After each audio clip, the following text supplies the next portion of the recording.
உங்களின் இதயத்தை சுக்குநூறாக உடைத்த அந்த நபரை இப்போ ஒரு நிமிஷம் நினைச்சு பாருங்களேன். அவங்க பேரை கேட்கும் போதே அல்லது அவங்க நினைவுகள் வரும்போதே உங்க நெஞ்சுக்குள்ள ஒரு விதமான இறுக்கம் இப்போது ஏற்படுதா? ஒரு மூச்சு முற்ற மாதிரியான உணர்வு இல்லையா? ஆமா, அதேதான்.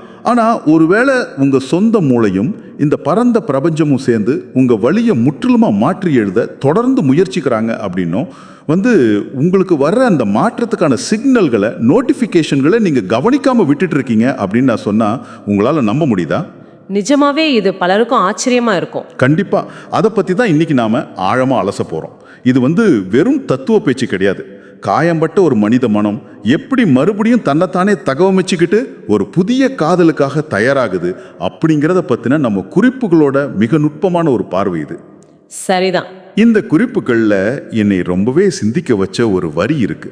அதாவது, சில காதல்கள் நம்மை முற்றிலுமாக உடைத்து நொறுக்கலாம்.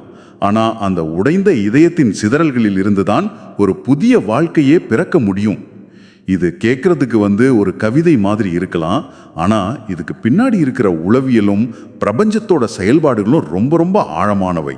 நீங்க சொன்ன அந்த வரி உண்மையிலேயே ரொம்ப சக்தி வாய்ந்தது. பொதுவா நாம என்ன நினைப்போம்னா, ஒரு பெரிய இழப்புக்கு அப்புறம் அவ்வளவுதான், எல்லாமே முடிஞ்சிடுச்சு அப்படின்னு தான் நினைப்போம். ஆமா, ஒரு முற்றுப்புள்ளி வச்ச மாதிரி ஒரு ஃபீல் இருக்கும். எக்ஸாக்ட்லி. ஆனா நம்ம வாழ்க்கையில ஒரு பழைய அத்தியாயம் முடிஞ்சு ஒரு புதிய அத்தியாயம் தொடங்க போகுது அப்படிங்கிறதே நம்ம மனசும் சரி, நம்மை சுற்றி இருக்கிற பிரபஞ்சமும் சரி, ரொம்ப நுட்பமான சில மாற்றங்கள் மூலமா நமக்கு உணர்த்த தொடங்கிடும். ஓ, அப்போ இது ஓவர் நைட்ல நடக்கிற விஷயம் இல்ல இல்லையா? கண்டிப்பா கிடையாது. இது ஒரு படிப்படியான பரிணாம வளர்ச்சி.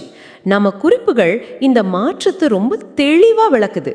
ஒருத்தர் தன் கடந்த கால வலியிலிருந்து விடுபட்டு முழுமையா குணமடைஞ்சு வர்றார் அப்படிங்கிறத காட்டும் முதல் மிக முக்கியமான அறிகுறி என்னன்னா, பழைய நினைவுகள் மெதுவா தன் உணர்வு பூர்வமான கூர்மையை இழக்கிறது தான். கூர்மையை இழக்கிறதுனா கொஞ்சம் விரிவா சொல்ல முடியுமா? அதாவது, முன்னாடி கண்ணுல கண்ணீரை கொண்டு வந்த அதே நினைவுகள் இப்ப மனசுக்குள்ள போனாலும் ஒரு பெரிய சலனத்தையும் ஏற்படுத்தாம ஒரு வித அமைதியான நிலைக்கு மாறுறது. அந்த வலி இருக்காது. சரி, இங்கதான் எனக்கு ஒரு கேள்வி வருது. இதை கொஞ்சம் நம்ம ஆழமா பார்ப்போம். ஏன்னா ஒருத்தரை பத்தின நினைவுகள் வந்தாலே எந்த வலியும் இல்லை, எந்த உணர்ச்சியும் இல்லை அப்படின்னா அவங்கள நம்ம முழுமையா மறந்துட்டோம் அப்படின்னு தானே அர்த்தம். இது நிறைய பேர் கேட்கிற கேள்விதான். ஆமா, இதை நம்ம ஏன் குணமடைகிறது அப்படின்னு எடுத்துக்கணும். மறக்கிறது அப்படிங்கிறது மூளை செய்யற ஒரு வேலை. ஆனா குணமடைகிறது உணர்வு பூர்வமான ஒண்ணு இல்லையா? ஒருத்தரை முழுமையா மறந்துட்டா மட்டும்தான் நாம் அந்த வழியிலிருந்து வெளியே வந்துட்டோம்னு பலரும் நம்புறாங்களே. இது ஒரு மிக முக்கியமான முரண்பாடு. பலரும் நினைவாற்றல் இழப்பத்தான் குணமடைதல் அப்படின்னு தப்பா புரிஞ்சுக்கிறாங்க. நம்ம குறிப்புகள் இதுல ரொம்ப தெளிவா ஒரு விஷயத்தை பதிவு பண்ணிருக்கு. இது நீங்க மறந்துட்டீங்க அப்படிங்கிறதுக்கான அடையாளம் இல்ல, நீங்க குணமடைய ஆரம்பிச்சிட்டீங்க அப்படிங்கிறதுக்கான அடையாளம். ஓ, மறக்கிறது வேற, குணமடைகிறது வேற. கண்டிப்பா. இத உளவியல் ரீதியா பார்த்தோம்னா, நாம ஒரு ஆழமான அதிர்ச்சியோ வலியையோ சந்திக்கும் போது நம்ம மூளையில உள்ள அமிக்டாலா அப்படிங்கிற பகுதி அந்த நினைவுகளை ஒரு ஆபத்து அப்படின்னு பதிவு பண்ணி வச்சுக்குது. ஆஹா, அதனாலதான் அந்த நபரை நினைச்ச உடனேயே இதயம் வேகமா துடிக்கிறது, நெஞ்சு வலிக்கிறது மாதிரியான உடல் ரீதியான ரியாக்ஷன்ஸ் வருதா? மிகச்சரி. ஆனா நீங்க குணமடைய தொடங்கும் போது என்ன நடக்குது தெரியுமா? அந்த நினைவுகளுக்கும் அந்த உடல் ரீதியான வலியின் எதிர்வினைக்கும் நடுவில் இருக்கிற தொடர்பு துண்டிக்கப்படுது. இது ஆங்கிலத்துல டீகப்ளிங் அப்படின்னு சொல்லுவாங்க. அதாவது நினைவுகள் அப்படியே தான் இருக்கும், ஆனா வலி இருக்காது. ஆமா, நினைவுகள் மூளையில பத்திரமா தான் இருக்கும். ஆனா அந்த நினைவுகள் முன்னாடி கொடுத்த அந்த சுருக்கென்ற நெஞ்சு வலியையோ மூச்சு முற்ற உணர்வையோ இப்போ கொடுக்காது. அந்த உணர்வு பூர்வமான பிணைப்பு முற்றிலுமா அருந்துடுது. ஒரு படத்தை பார்க்குற மாதிரி அது என் கடை தான், ஆனா அது இப்போ எனக்கு எந்த பாதிப்பும் ஏற்படுத்தலை அப்படிங்கிற ஒரு பார்வையாளர் நிலைக்கு நாம வந்துடுறோம். சரியா? சூப்பரா சொன்னீங்க. அந்த உணர்ச்சிகளோட சுமை அந்த நினைவுகள்ல இருந்து நீக்கப்பட்டுடுது. மனசுக்குள்ள இருந்த அந்த பழைய குப்பைகள் வெளியேற்றப்படும் போதுதான் அங்க ஒரு மிகப்பெரிய உணர்வு பூர்வமான வெற்றிடம் உருவாகுது. ஒரு இமோஷனல் ரியல் எஸ்டேட் அப்படின்னு இதை சொல்லலாம். இமோஷனல் ரியல் எஸ்டேட், இந்த வார்த்தை ரொம்ப நல்லா இருக்கு. ஆமா, அந்த வெற்றிடம் தான் புதிய காதலுக்கான, புதிய மனிதர்களுக்கான இடத்தை உங்க மனசுல உருவாக்குது. இந்த உள்நிலை மாற்றம் நடக்கும்போது அது வரைக்கும் வலியை சுமந்துக்கிட்டு இருந்த உங்க மூளை இப்போ அந்த சுமையிலிருந்து விடுபட்டு மெல்ல மெல்ல தன்னை சுற்றி உள்ள உலகத்தை கவனிக்க தொடங்கும். உள்ளே அந்த வலி மரத்து போன பிறகுதான் வெளி உலகத்தின் மேல ஒரு ஈர்ப்பு தானாகவே வருது. நம்ம குறிப்புகளிலும் இதைத்தான் அடுத்த கட்டமா சொல்லியிருக்காங்க. அதாவது வாழ்க்கையை மீண்டும் நேசிக்க ஆரம்பிக்கிறது. ஆமா, இது ரொம்ப முக்கியமான 2வது அறிகுறி. என்னன்னா, ஒரு பெரிய காதல் தோல்விக்கு பிறகு பலரும் தங்களை ஒரு இருண்ட அறைக்குள்ள சுருக்கிப்பாங்க. எதுலேயும் ஒரு ஆர்வம் இருக்காது இல்லையா? ஆமா, வெளியே வர மாட்டாங்க, யார்கிட்டயும் பேச மாட்டாங்க. கரெக்ட். ஆனா அந்த உணர்வு சுமை குறையும் போது இயல்பாகவே அவங்க மறுபடியும் பழைய பாடல்களை கேட்கறது, புதிய இடங்களுக்கு பயணிக்க விரும்புறது, தனக்கு பிடிச்ச உணவை சமைச்சு சாப்பிட்றதுன்னு சின்ன சின்ன விஷயங்கள்ல சந்தோஷத்தை தேட தொடங்குவாங்க. கண்டிப்பா. இது வெறும் டைம் பாஸ் கிடையாது. நம்ம குறிப்புகள் இதை உங்க ஆன்மா மீண்டும் ஒளிர ஆரம்பிச்சிடுச்சு அப்படின்னு குறிப்பிடுது. அந்த ஆன்மா மீண்டும் ஒளிர்தல் அப்படிங்கிறது ஒரு உயிரியல் மற்றும் பிரபஞ்ச அளவிலான ஒரு சிக்னல். நீங்க சொன்ன அந்த இருண்ட அடை இருக்குல்ல, மனச்சோர்வு அல்லது ஆழமான சோகத்தில் இருக்கும்போது மூளை அன்ஹெடோனியா அப்படிங்கிற ஒரு நிலைக்கு போயிடும். அன்ஹெடோனியா அப்படின்னா என்ன? அதாவது எந்த ஒரு விஷயத்திலையும் இன்பத்தை உணர முடியாத நிலை. பிடிச்ச பாட்டு கேட்டா கூட சந்தோஷம் வராது. ஆனா எப்போ நீங்க உங்களை அறியாமலேயே ஒரு நல்ல இசையை கேட்டு தலையாட்டுறீங்களோ அல்லது உங்களை சுற்றி இருக்கிற இயற்கையோட அழகை ரசிக்க தொடங்குறீங்களோ அப்போ மூளையில டோபமைன் மறுபடியும் சுரக்க தொடங்கிடுச்சு அப்படின்னு அர்த்தம். வாவ், அப்போ உயிரியல் மாற்றம் உடம்புக்குள்ள நடக்குது. ஆமா, இது ஒரு மிகப்பெரிய மைல்கல். நீங்க வெறும் பழைய விஷயத்தை விட்டுட்டு மூவ் ஆன் ஆகல, உங்க வாழ்க்கைக்கான பசிய உங்க மூளை மறுபடியும் தூண்டி விடுது. சரி, உள்ள நடக்கிற இந்த மாற்றங்கள் எனக்கு நல்லா புரியுது. என் மூளை என்னை வாட்டிய நினைவுகளிலிருந்து என்னை காப்பாத்திடுச்சு. நான் மறுபடியும் இசையை ரசிக்கிறேன். ஆனா இதுக்கு பிறகு நம்ம குறிப்புகள் சொல்ற விஷயங்கள் எனக்கு கொஞ்சம் ஆச்சரியமாகவும் அதே சமயம் சில கேள்விகளை எழுப்புறதாவும் இருக்கு. என்ன கேள்விகள் சொல்லுங்க? அதாவது உலகத்தோடு நான் மறுபடியும் தொடர்பு கொள்ள தொடங்கும் போது வெளி உலகமும் என்னோடு பேசுறது மாதிரியான சில நிகழ்வுகள் நடப்பதா குறிப்புகள் சொல்லுது. குறிப்பா 11 மாதிரியான எண்களை திரும்ப திரும்ப பார்க்கறது, நாம போற இடங்கள்ல எல்லாம் காதல் பத்தின வார்த்தைகளை கேட்கறது அல்லது சில எதிர்பாராத சந்திப்புகள் நடக்கிறது. சிங்க்ரோனிசிட்டி அப்படின்னு சொல்லுவாங்க. ஆமா, இத பிரபஞ்சம் நமக்கு உணர்த்தும் ஒரு புதிய அத்தியாயம் ஆரம்பிக்க போகுது அப்படிங்கிறதுக்கான அறிகுறி அப்படின்னு சொல்றாங்க. ஆனா எனக்கு இதுல ஒரு முக்கியமான மாற்று கருத்து இருக்கு. ஓ, மாற்று கருத்தா? அது என்னன்னு கேட்கலாமா? இதை நாம ஏன் பிரபஞ்சத்தோட செய்தியா பார்க்கணும்? மனித மூளையில ரெட்டிகுலர் ஆக்டிவேட்டிங் சிஸ்டம், அதாவது RAS அப்படின்னு ஒரு முக்கியமான அமைப்பு இருக்குல்ல. நாம எதை பத்தி அதிகம் சிந்திக்கிறோமோ அதை நம்ம கண்கள் சுற்றி உள்ள இடங்கள்ல தேடி கண்டுபிடிக்கும் அப்படிங்கிறது தானே அறிவியல். ஆமா, அறிவியல் படி அது உண்மைதான். உதாரணமா சொல்லணும்னா, நாம ஒரு குறிப்பிட்ட மாடல் காரை வாங்கணும்னு முடிவு பண்ணிட்டோம்னா அடுத்த நாள் ரோட்டுக்கு போகும்போது எங்க பார்த்தாலும் அதே கார் நிக்கிற மாதிரி நமக்கு தோணும். நேற்று வரைக்கும் அந்த கார்கள் அங்க இல்லையா? அண்ணன் கண்டிப்பா இருந்திருக்கும். இருந்துச்சு, ஆனா நம்ம மூளை அதை கவனிக்கல. அது போலவே மறுபடியும் காதலை பத்தி சிந்திக்க தொடங்குற ஒருத்தரோட மூளை இந்த எண்களையோ அல்லது வார்த்தைகளையோ தேடி கண்டுபிடிக்கிறத நாம ஏன் பிரபஞ்சத்தோட மாயாஜால சமைக்கினை அப்படின்னு ஒரு மாயப்போர்வையில் சுத்தணும்? இது வெறும் உளவியல் தற்சியல் இல்லையா? ரொம்ப ஆழமான ஒரு சிறப்பான கேள்வி இது. நீங்க குறிப்பிட்ட அந்த RAS அப்படிங்கிற அறிவியலை நாம இங்க ஒதுக்கி வைக்க வேண்டியதில்லை. சொல்லப்போனா அந்த அறிவியல்ல தான் இதுக்கான முழுமையான பதிலே ஒளிஞ்சிருக்கு. அப்படியா? எப்படி சொல்றீங்க? நீங்க சொல்றது தர்க்க ரீதியா 100% சரி. நம்ம மனசு எதை தேடுதோ அதைத்தான் பார்க்கும். ஆனா நான் உங்ககிட்ட ஒரு கேள்வியை கேட்குறேன். இத்தனை மாசமா வலிக்கான காரணங்களை, சோகமான பாடல்களை, உங்களை நிராகரிச்ச மனிதர்களோட குறைகளை மட்டுமே தேடிக்கிட்டு இருந்த உங்களோட அதே RAS மூளை இப்போ ஏன் திடீர்னு 11 மாதிரியான நேர்மறையான எண்களையும் காதலுக்கான அறிகுறிகளையும் தேடணும்? ஓ, அந்த புதிய துவக்கத்துக்கான சின்னங்களை தேட சொல்லி அந்த மூளையோட ஃபில்டரை மாத்தினது எது? அதை யோசிச்சிங்களா? ஆஹா, நீங்க அப்படி வரீங்களா? மூளை எதை தேடுது அப்படிங்கிறத விட அது தேடுற விஷயம் எப்படி வழியிலிருந்து நேர்மறையான விஷயங்களுக்கு மாறுச்சு அப்படிங்கிறது தான் இங்க முக்கியம்னு சொல்றீங்க. மிக துல்லியமா புரிஞ்சுக்கிட்டீங்க. வெளியே தெரியுற அந்த எண்கள், அறிகுறிகளோ, எதிர்பாராத சந்திப்புகளோ மாயாஜாலம் கிடையாது. அந்த மாயாஜாலம் நடக்கிறது உங்களுக்கு உள்ளே தான். அந்த உள்நிலை மாற்றத்தை தான் நம்ம குறிப்புகள் அடுத்து ரொம்ப அழுத்தமா பதிவு பண்ணியிருக்கு. அதாவது அந்த 4வது அறிகுறி சுய மதிப்பு இல்லையா? எக்ஸாக்ட்லி. உங்களை நீங்களே அதிகமா மதிக்க ஆரம்பிக்கிறது. நீங்க எப்போ உங்களுக்கான சுய மரியாதையை கட்டமைச்சு உங்களை நீங்களே நேசிக்க தொடங்குறீங்களோ அப்போ உங்க மூளையில உள்ள அந்த ஆர்ஏஎஸ் ஃபில்டர் முற்றிலுமா மாறுது. ஓ, அந்த பாயிண்ட் ஆஃப் வியூவே மாறிடுது. ஆமா, அது வரைக்கும் ஆபத்தையும் நிராகரிப்பையும் மட்டுமே தேடிக்கிட்டு இருந்த மூளை இப்போ வாய்ப்புகளையும் அன்பையும் பிரபஞ்சத்தோட நுட்பமான தொடர்புகளையும் தேட தொடங்குது. இதை நினைக்கும் போது எனக்கு ஒரு ஓமை தோணுது. இது சரியா இருக்குமான்னு பாருங்க. இந்த 11 எண்களை பார்க்கறது, எதிர்பாராத நல்ல விஷயங்கள் நடக்கிறது, இது எல்லாத்தையுமே நம்ம மொபைல் ஃபோனில் வர்ற நோட்டிஃபிகேஷன்கள் மாதிரி வச்சுப்போம். Okay, super. ஆனால் உங்களை நீங்களே நேசிக்க தொடங்குற அந்த சுய மதிப்பு இருக்கு பாருங்க, அதுதான் உங்கள் ஃபோனில் நடக்கிற ஒரு முழுமையான சாஃப்ட்வேர் அப்டேட்.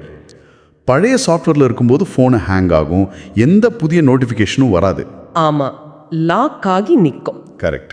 ஆனால் உங்கள் மனசை நீங்கள் நேசிக்க தொடங்கி ஒரு புதிய சாஃப்ட்வேர் அப்டேட்டை செஞ்ச உடனே பிரபஞ்சம் அனுப்புகிற சின்ன சின்ன நல்ல விஷயங்களை, அந்த நோட்டிஃபிகேஷன்களை உங்களால் தெளிவாக பார்க்க முடியுது. அருமையான ஒப்பீடுங்க இது. சாஃப்ட்வேர் அப்டேட் நடக்காம வெளியிலேருந்து எத்தனை நோட்டிஃபிகேஷன்கள் வந்தாலும் அதை அந்த சிஸ்டத்தால் வாசிக்க முடியாது. தனக்குத்தானே ஒரு முழுமையான நபராக உணராத வரைக்கும் பிரபஞ்சம் 1000 நல்ல மனிதர்களை உங்க முன்னாடி கொண்டு வந்து நிறுத்தினாலும் சரி, உங்க கண்கள் அவங்கள அடையாளம் காணாது. கண்ணு முன்னாடியே இருந்தாலும் தெரியாது. ஆமா, உங்களை நேசிக்க கத்துக்கிற அந்த மனசு தான் உண்மையான காதலை ஈர்க்கும் காந்தம் அப்படின்னு நம்ம குறிப்புகளில் சொல்லப்பட்டிருக்கிறதோட உளவியல் காரணமே இதுதான்.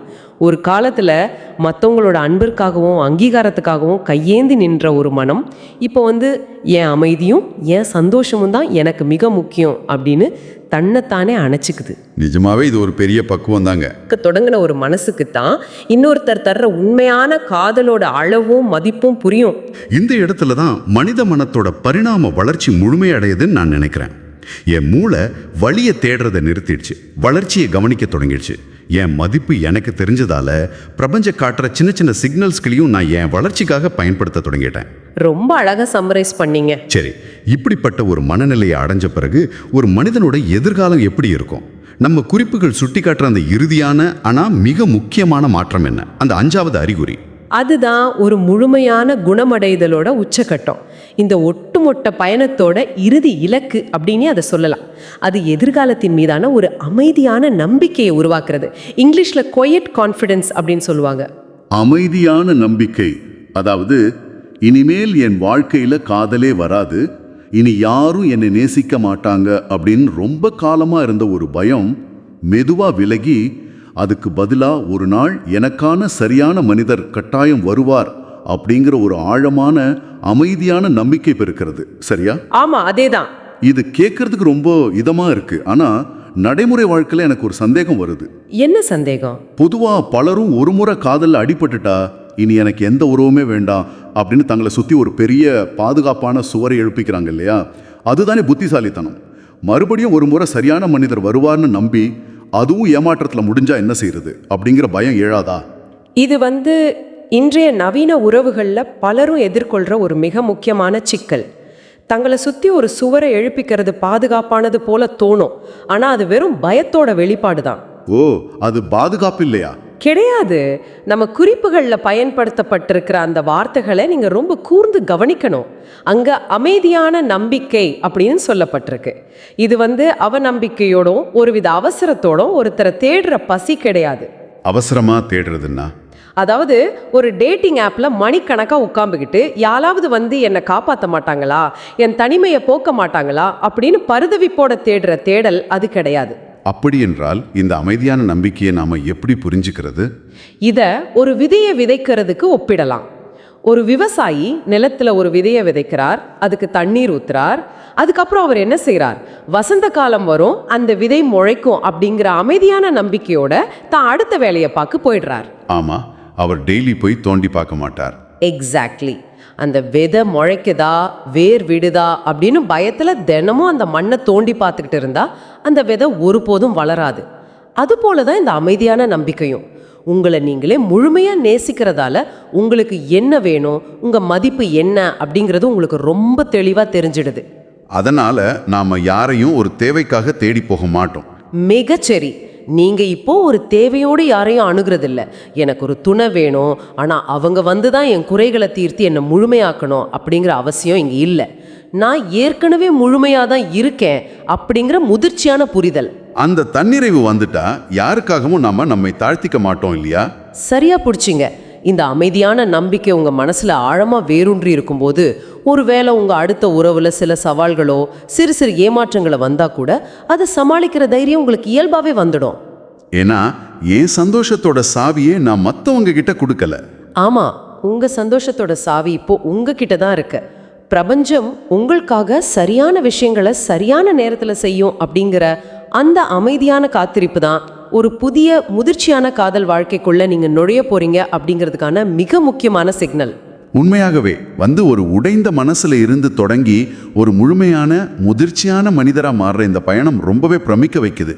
ஒரு மனிதன் தன்னைத்தானே குணப்படுத்திக்கிற விதம் எவ்வளோ ஆழமானது அப்படிங்கிறத இன்னைக்கு நம்ம ரொம்ப விரிவா பேசணும். ஆமா, இது ரொம்ப முக்கியமான ஒரு அலசல். நம்ம உரையாடலோட ஒட்டுமொத்த பயணத்தையும் ஒரு முறை சுருக்கமா பார்த்துடுவோம்.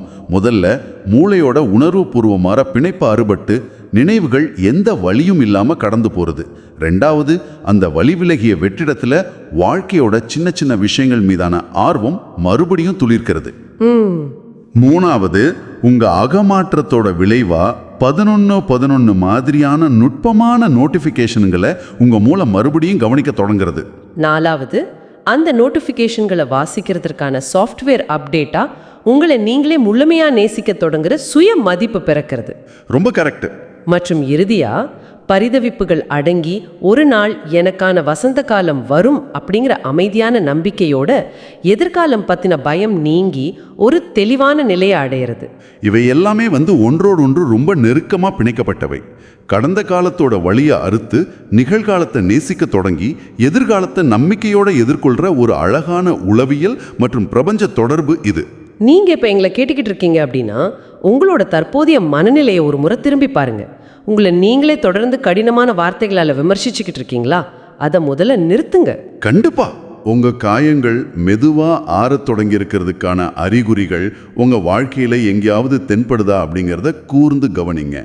நீங்க மறுபடியும் இசையை ரசிக்க தொடங்கி இருக்கலாம், அல்லது உங்க பழைய வலிகள் இப்போ உங்களை முன்னாடி மாதிரி அச்சுறுத்தாம இருக்கலாம். அந்த சின்ன சின்ன சிக்னல்களை கவனிங்க. அது உங்களோட புதிய வாழ்க்கைக்கான ஆரம்பம். உண்மைதான்.